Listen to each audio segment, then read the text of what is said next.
So today we're going to learn more about John Silsbee, a Union Army veteran who's resting at the Pioneer and Military Memorial Park near downtown Phoenix, as Valerie mentioned. John Riley Silsbee suffered three great cataclysmic events during his life. The second, for a period of 9 months, was active duty, seeing battle action with the Union Army during the American Civil War. September 1864 to his discharge in June of 1865. During that service, in October of 64, he survived the bloody Battle of Cedar Creek, Virginia. But before going on with his Civil War experiences, let's get into the life of John Silsbee. He was born between late 1843 and summer 1844 in Lee, Oneida County, New York, to John Silsbee and Mary Wright Silsbee. John had two brothers and two sisters. His father, John, was a carpenter and later a pump maker. In 1845, the Silsbee family moved to Winnebago County, Wisconsin, apparently to join relatives, as evidence points to many families named Silsbee in south central Wisconsin.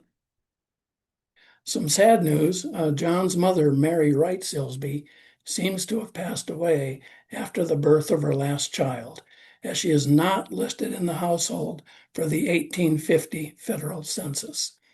Surely we can call her loss to John Riley Silsbee, his father John, and the family a cataclysmic event.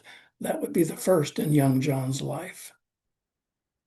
The 1860 census has John, now age 16 and unemployed, living with his widowed father and a brother in Kenosha, Wisconsin, which is in the southeast corner of the state.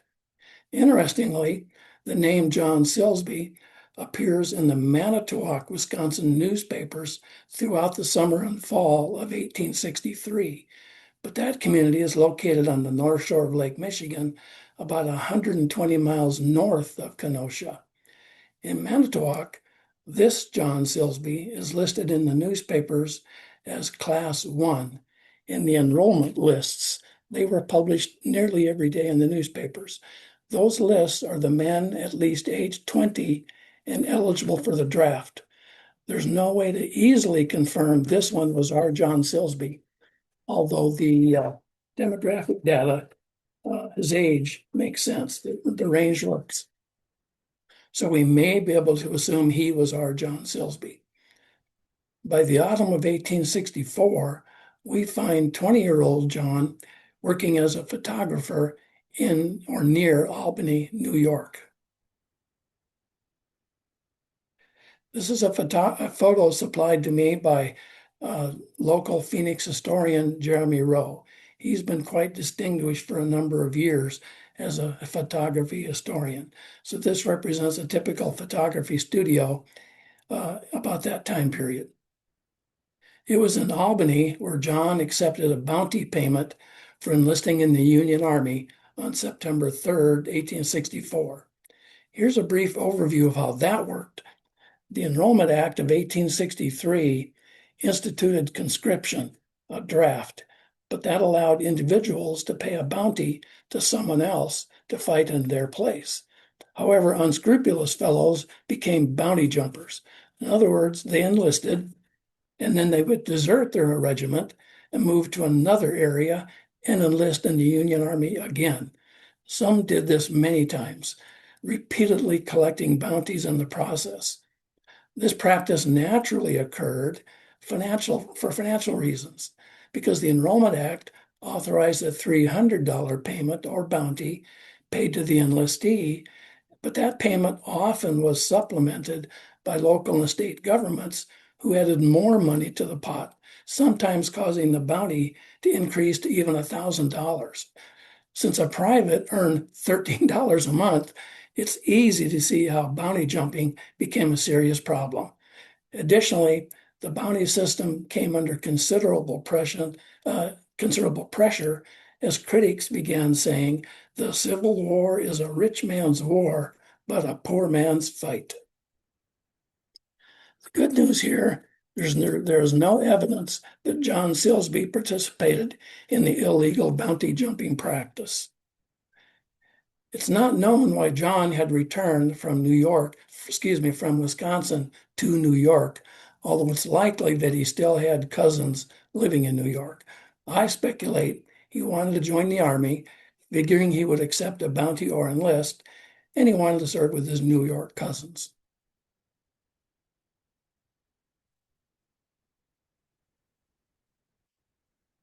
This is a document that I found via Ancestry. This shows the enlistment data for John R. Silsbee. You can see the dates here. 3rd of September is when he enlisted. The 5th is when he mustered. He was a private with the Company A of the 10th New York Heavy Artillery, H Artillery. He was a photographer by profession at that time. John R. Silsbee mustered on September 5th. He was a private in Company A, 10th New York Heavy Artillery. Research implies that his unit joined the Army of the James in Washington, D.C., encamping there until being ordered to the Shenandoah Valley in Virginia at the end of September 1864.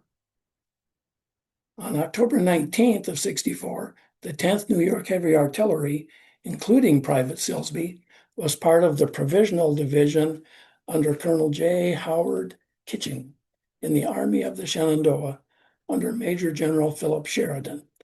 While the regiment was officially an artillery unit, its combat role at Cedar Creek, October 19th and 20th, 1864, was primarily as infantry. That was a common practice for many artillery regiments in the field. Here's a map showing the Battle of Cedar Creek. During the overnight hours of October 19th, under a bright moon and using a little-known path and ford over the North Fork of the Shenandoah River, you look down at the bottom of the map. Here's the North Fork of the Shenandoah. Here are a couple of fords, another one over here. General Ehrlich was the Confederate general in charge of all the Confederates in the area at that time. So you can see from the arrows that the Confederates were moving north up toward the camps of the Union Army. The Confederates slipped around the sleeping Union Army troops. Many of them were looking for coffee, still sleeping, trying to get their breakfast cooked. But at 5:30 a.m., the rebels charged. For a time, many of the Union troops put up a strong fight, but soon many of them fled north. However, strong Union Army resistance later in the day gave them all time to regroup. General Sheridan, having been away at a meeting in Winchester, after a frantic ride, which would be called Sheridan's Ride, he arrived on the battlefield about 11 a.m. Reassuming command, he set about invigorating his troops and reestablishing a battle line along a ridge 2 miles north of Cedar Creek. By early afternoon, the momentum of the Confederate attack and apparent rout of the Union Army had waned. Why? Well, the early morning Confederates were famished, and upon passing through the Union Army camps and seeing abandoned food, maybe smelling a hot breakfast, and saw critical fighting gear lying around. Remember, the Union soldiers were trying to get away from the surprise attack. The rebels stopped and ate breakfast and looted the camps. By 4:30 in the afternoon, General Sheridan struck back. The re-energized Union troops attacked, pushing the rebels southward. After hard fighting, including hand-to-hand combat, the Confederate resistance began to crumble. The entire rebel army soon became a disorderly mass of fleeing troops. By early the next morning, the entire Confederate army had retreated.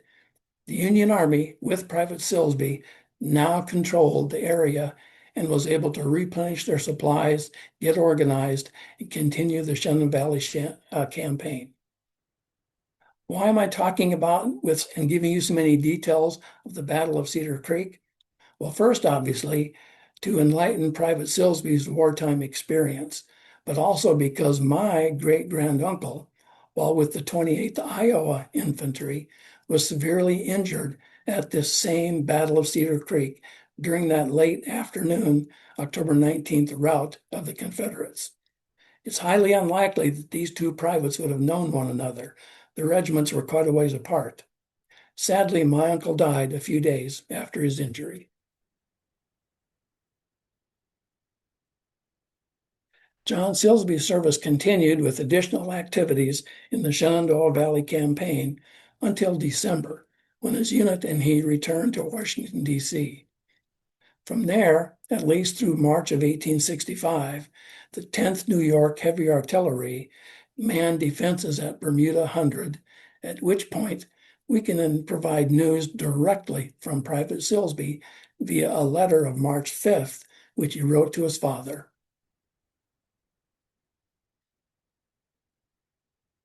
I'll read to you parts of his letter. Dear Father, we have been here over 2 months. We have a good deal of duty, picket one night out of 3, and fatigue one day out of 3. I'm going to give you some explanatory notes as we go along. Picket duty is guarding the perimeter of the camp. Fatigue duty was manual labor by the soldiers that was required to maintain a properly operating Army camp. Continuing with John, our lines are within 80 rods, that's 1,300 feet, of the rebels. The Rebs are quite friendly here. A good many of them come in. Bob, I think this means the Confederate troops had begun surrendering to the Union Army, knowing that the war was just about over. John continues, only one man has been killed out of the regiment since we came here. 2 of their gunboats came down the river. We sent a shell into one of the boats, blowing her all to pieces, killing about 25 men. George, that would be John's brother, who also was in the Union Army. George is somewhere near Cairo, that's in Illinois, in winter quarters. I don't know as I have anything more to write from your son, John R. Silsbee. I want you to notice something here. See how John spelled his last name? That's with one E. All the official documents, newspaper articles, and family records and photos that I've been given all spell his name with 2 E's, yet he signed it with 1. So that signature will need some future research. Concluding the Union Army service of the 10th New York and John, they served through the Appomattox campaign and the Confederate surrender of Petersburg on April 3rd. Here's an image of General Lee's surrender to surrender. Here, this is an image of General Lee's surrender to General Grant on April 9th of 1865. The 10th New York was mustered out in Petersburg, Virginia on June 23rd, 1865, at the conclusion of the war. This is a document that tells about John's service. It says John R. Silsbee, age 20, enlisted, I believe it's September 3rd, 1864, at Albany, mustered in as a private, Company A, September 5th, 1864, to serve 1 year, mustered out with the company at Petersburg, Virginia. At this, I'm going to get some water. At this point, it's disappointing for the story in the life of John Riley Silsbee to share that no records have been found which factually document his whereabouts or activities after his Union Army discharge in 1864 and his future appearance in Prescott, Arizona Territory in 1874. What could that 9-year period of anonymity mean? How did John travel from Virginia all the way to Arizona Territory? And where and what was he doing? However, we have what I think may be clues as to John's whereabouts after the war. If these articles truly are about our John Silsbee, clearly he wanted to see his family, as would most discharged soldiers, and he was infused with wanderlust. Not surprising for a young fellow who survived a war and was just discharged. Obviously, too, he wanted to find a way to make a living.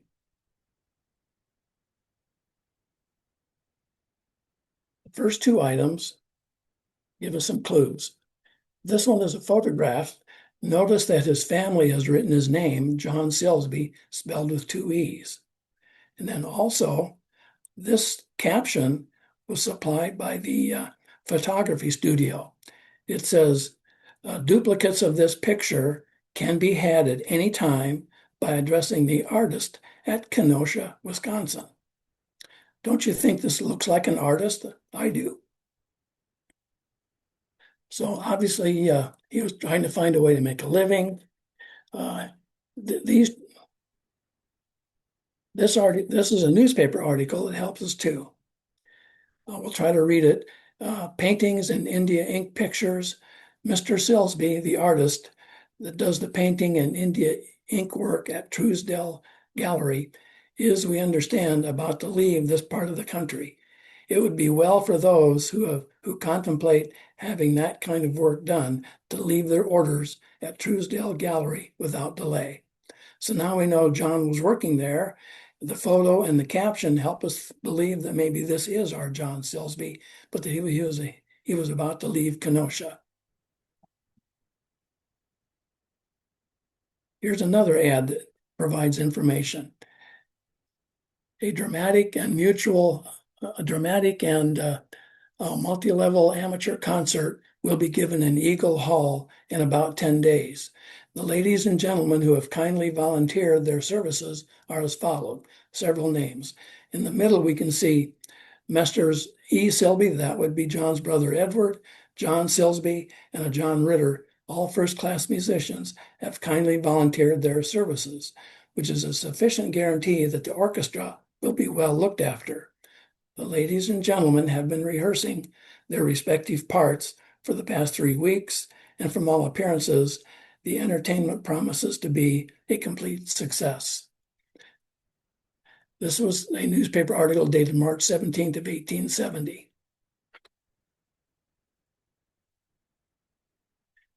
And this was in the Wichita Eagle newspaper in Wichita, Kansas. So he's moved on now from Kenosha. By 1873, John and his older brother Edward were residing in Prescott, Arizona Territory. Here's another newspaper ad. A grand ball will be given at Christmas Eve by the Silsbee brothers, including supper, $10. I think this most likely is our Silsbee brothers. It's December of 73 in Prescott, Arizona Territory. Maybe the two brothers had decided to run an event production business. Prescott had many saloons and its famous Whiskey Row. Saloon keepers needed entertainers to keep their customers focused and ordering more whiskey. Or that Christmas time ball might have been simply a volunteer effort for the benefit of the community. However, by 1874, it appears that John had decided it was more lucrative to go back into the painting business, but this time painting houses and other type of contractual type work for painting rather than artistic painting.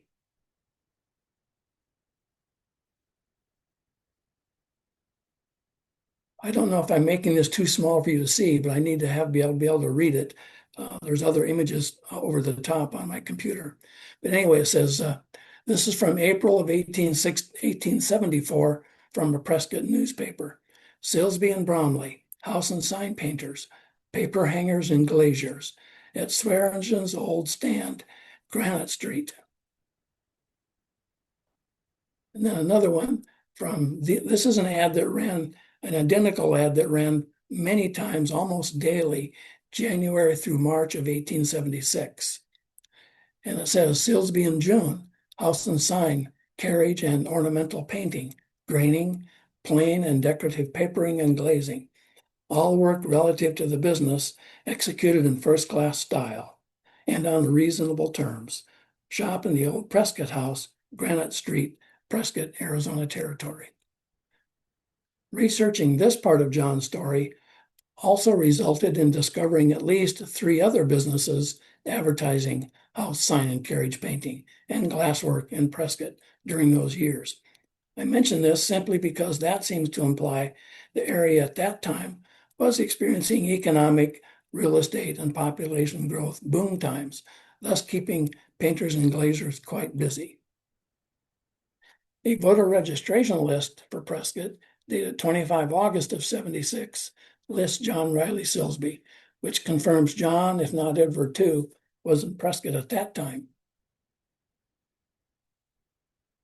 Here's an interesting newspaper article from July of 1878. It tells us that John was still in the painting business. The courthouse clock bell arrived by Bryan's train this morning. Its tone was tested by Supervisor Curtis and pronounced perfect by the public, who heard its silvery tones. L. Wallenberg recited a poem from Schiller in German, with responses by Gus Rodenberg, supposed to be descriptive and eulogistic of the music of bells in general, and each bystander made a few original remarks of his own, evincing a general interest in the bells, and particularly in this 800-pound bell, which is to ring the hours of the day and night in the tower of the Yavapai County Courthouse. John Silsbee thought it ought to be painted, and he was immediately fired out and told by the supervisors that there would be no such show for this job. They didn't want the bell painted, but we know John was still promoting his business. Here's another interesting article, The Oddfellows Reunion. This being the 60th anniversary of Oddfellowship in the United States, the Order in Prescott celebrated the event in a becoming manner last evening at the City Hall. Past Grand and Noble Grand George W. Curtis presided, assisted by Vice Grand T.M. Herzog. Past Grand Murat Masterson was introduced, and he delivered an interesting address, referring briefly to the early traditional history of the order, after which he dwelt at more length on the founding of the institution in the United States, and closing with information of Arizona Lodge Number 1, or the introduction of Odd Fellowship into Arizona. Jonathan Wilde, he said, was the father of Odd Fellowship in America, and E.J. Cook is the father Wilde of Arizona. After the address, the hall was cleared, and a large party of ladies and gentlemen enjoyed themselves splendidly in dancing to the music of John Silsbee and the Hudson Brothers. So we know that John continued his musical talents for the public, possibly for a fee. I want to mention, too, that the Prescott Weekly Miner on February 14, 1879, had a note that I found to be humorous. It was a list of those owing past taxes for 1875, 4 years earlier. Included in the list was John Silsbee. His overdue taxes were a whopping $1.83. That amount made the newspaper. That's worth $33.73 today. I'm assuming John did pay that eventually, as his name was not found in additional such lists. This is a photo in the spring of 1875. I'm going to back up here. In the spring of 1875, a significant load of silver was found between Crown King and New River, Arizona Territory. Between 1876 and 1884, Tip Top was one of the most active mining towns in Arizona, the other being Tombstone and Wickenburg. At its peak, Tip Top had 1,200 residents, 6 saloons, 3 stores, 4 restaurants, a school, and the first brewery in Arizona. John and Edward, sooner or later, did become saloon keepers at the Tip Top mining camp. We don't know exactly when they arrived there, but we know the U.S. Census for June 1st of 1880 has the brothers living together in Tip Top and employed as keeping saloon. All this implies the brothers were living and working in Tip Top for an unknown period between 1879 and 1883. However, the Tip Top mines eventually played out.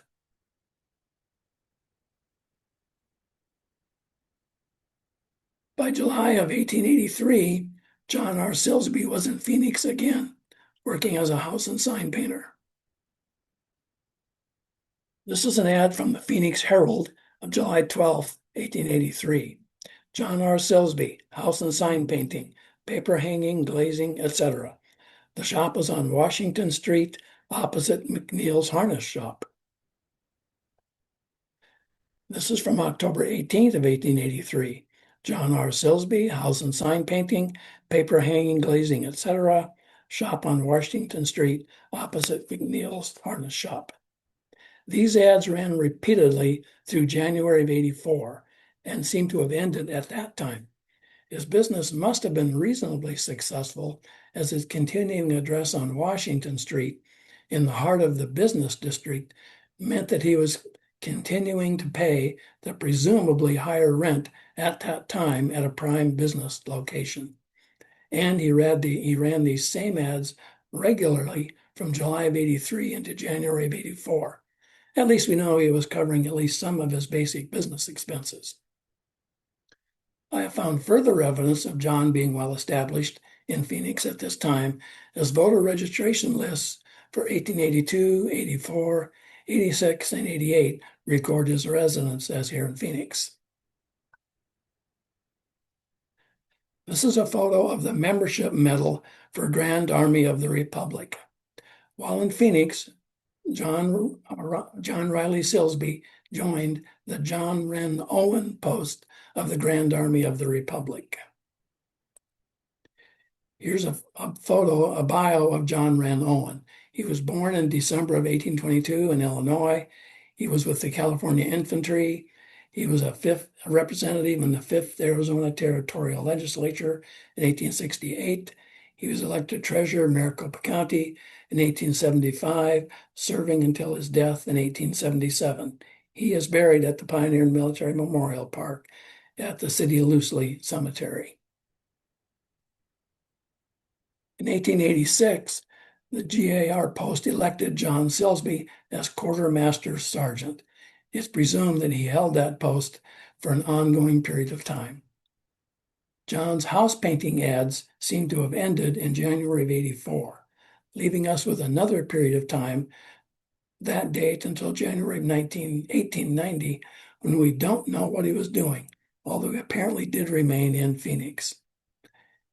In February of 1890, the Silsbee brothers made the trek northwest over the Bradshaw Mountains to the Walnut Grove Valley to visit friends working near or at the Walnut Grove Dam. The dam was located along the Hassayampa River, 20 miles downstream from Prescott, about 10 miles east of Yarnell. I'm going to show you some maps and images now. So here's a Google Earth image I made the other day. On the far left, you can see State Route 89. To the north is Prescott. This is the Yarnell Hill. There's the village of Yarnell. There's Glen Isla. If you look 10 miles east, there's images covering up the right side of the map. But over here is the Walnut Grove Dam site, and the image does show the route of the river. Here's a map. Again, up to the north is Prescott, and with the map here, following the Hassayampa River south, here's Walnut Grove, the village. There's the Walnut Grove Dam site. Going down the river, here's the diversion dam. Here's the headquarters for the construction camp and the town of Wickenburg and the county line. You can follow the Hassayampa River way down to the Gila River, Phoenix over here to the east. This is a photo of the Walnut Grove Dam when under construction. Here's the reservoir that built up behind the dam. This is Wade's ranch in the foreground and the construction camp back here in the distance. You can see it was a lot of water and looks like it was probably a popular lake, proven by this photo. Here's boaters and canoeists and boaters sailing on the reservoir behind the dam. It was very popular.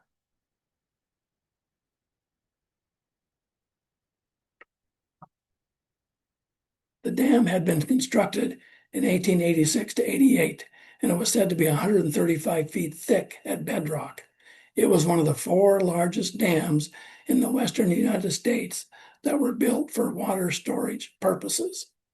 Though it was designed to be 80 feet high, it was built to 110 feet.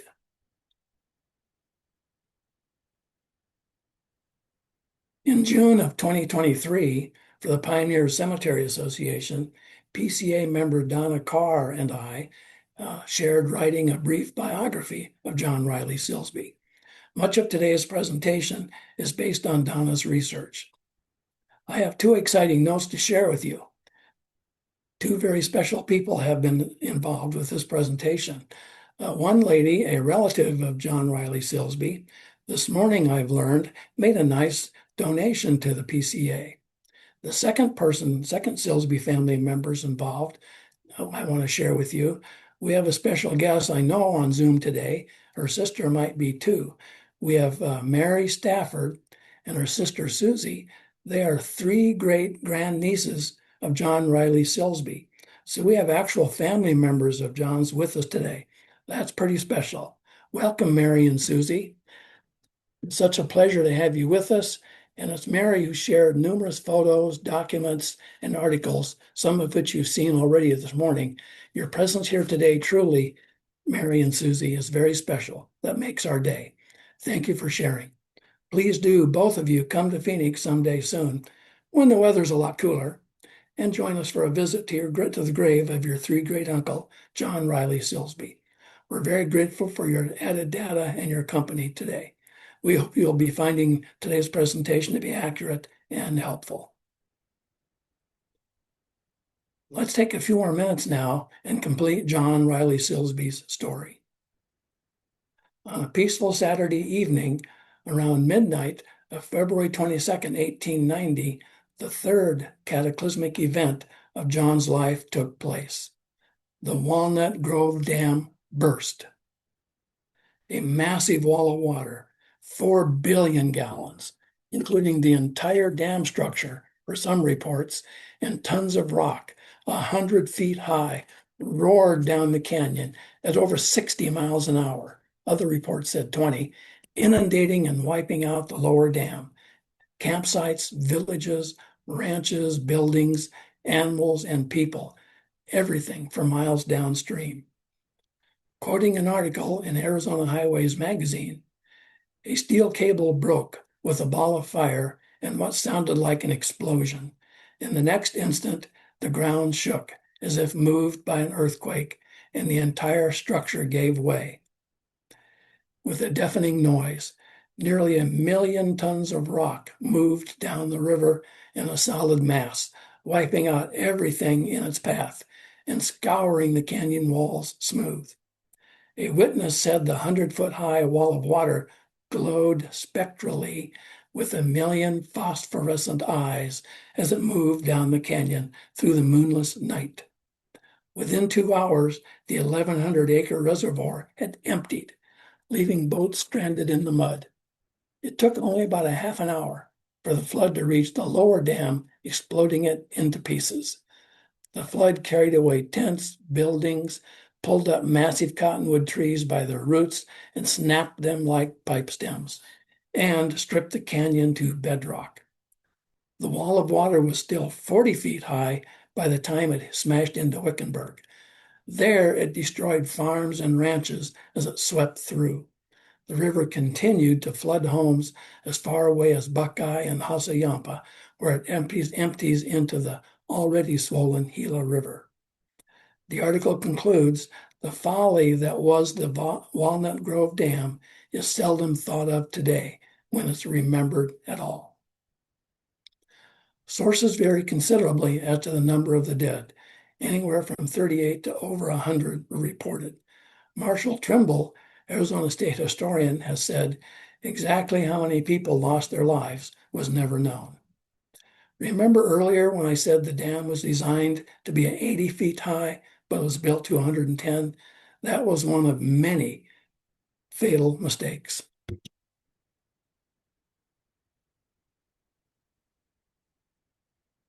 The deadly mass of water and debris wasn't picky. It grabbed anyone in its path. Workmen, residents, and visitors alike. John Riley Silsbee, a visitor, a Civil War survivor, wasn't so lucky this time. An article in the tombstone epitaph of March 1st, 1890, included this statement: "The following 38 names are a partial list of the drowned. John Silsbee, visitor, was one of the 38 names." The Kingman Mojave County Miner, in its report, made John Silsbee's name the very first on its list of deceased. Maybe that means he was widely known and respected. Additionally, it was reported that John Silsbee, at the moment of the disaster, was at the site of the lower dam and he was washed away from there. His body, reportedly, was found some 20 miles below Wickenburg. Today, in studying maps, that area is not very far north of the Sun Valley Parkway, thus very close to Metro Phoenix. This gives you an idea of the enormity of the flooding.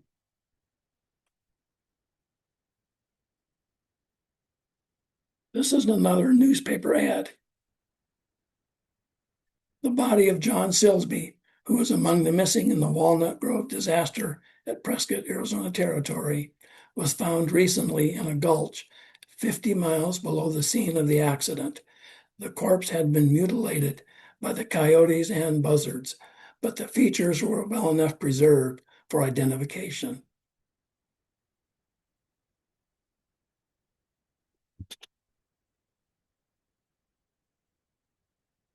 Later, another newspaper reported that a miner said that John Silsbee's body was identified by friends who recognized the arrangement of the teeth and the gold crowns of its deceased man. They knew that was John. For this story, there's a bit of good news. John's brother Edward survived. One newspaper dated February 25th listed his name with others under the headline, "The Saved." Naturally, times weren't easy for Ed. As reported in yet another newspaper, Ed Silsbee, whose brother John was drowned, arrived in Prescott a couple of days ago. He takes the loss of his brother very hard. In March of this year, PCA member Dean Isaac hiked to the Walnut Grove Dam site, reporting, "Not much left, mostly remains of a wall supporting a road used in building the dam. The only structure left of the town site is a windmill. Several years ago, the rancher who owns the land bulldozed the remaining buildings." This is the gate to the City Loosely Cemetery at Pioneer and Military Memorial Park. This is the grave of John Wren Owen, the namesake of the GAR post. The reason I'm sharing this with you is to let you know that John Riley Silsbee initially was buried very close to this grave in the city cemetery, and that's over here to the far right outside the picture.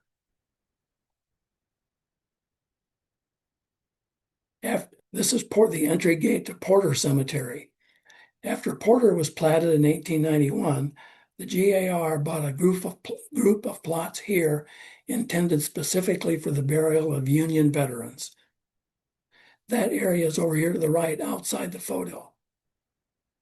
On August 25th, 1902, John Riley Silsbee was reinterred here at Porter next to his Union Army comrades. This is John's grave marker, a photo taken in July last month. You can see it says, "John R. Silsbee, Company A, 10th New York Heavy Artillery." This is a Grand Army of the Republic flag holder. In closing, to further honor the memory of John Riley, this is a document that shows his military service. Private Company A, 10th Regiment, New York Artillery. His cemetery is in Phoenix, Arizona. Date of death, February 20th, 1890. The marker was supplied by Lee Marble Works of Lee, Massachusetts. In closing, to further honor the memory of Union Army Private John Riley Silsbee, to remember his faithful duties with the John Wren Owen Post, Grand Army of the Republic, and to honor the over 80 Union Army and Navy veterans resting at Pioneer and Military Memorial Park, I quote the first two purpose and objects of the Sons of Union Veterans of the Civil War: to perpetuate the memory of the Grand Army of the Republic and of the men who saved the Union 1861 to 1865, to assist in every practicable way in the preservation and making available for research documents and records pertaining to the GAR and its members. In closing, via his March 1865 letter to his father, let's again directly hear from John. The weather here begins to seem like spring. The last I heard from home, the folks were all well. I don't know as I have anything more to write now.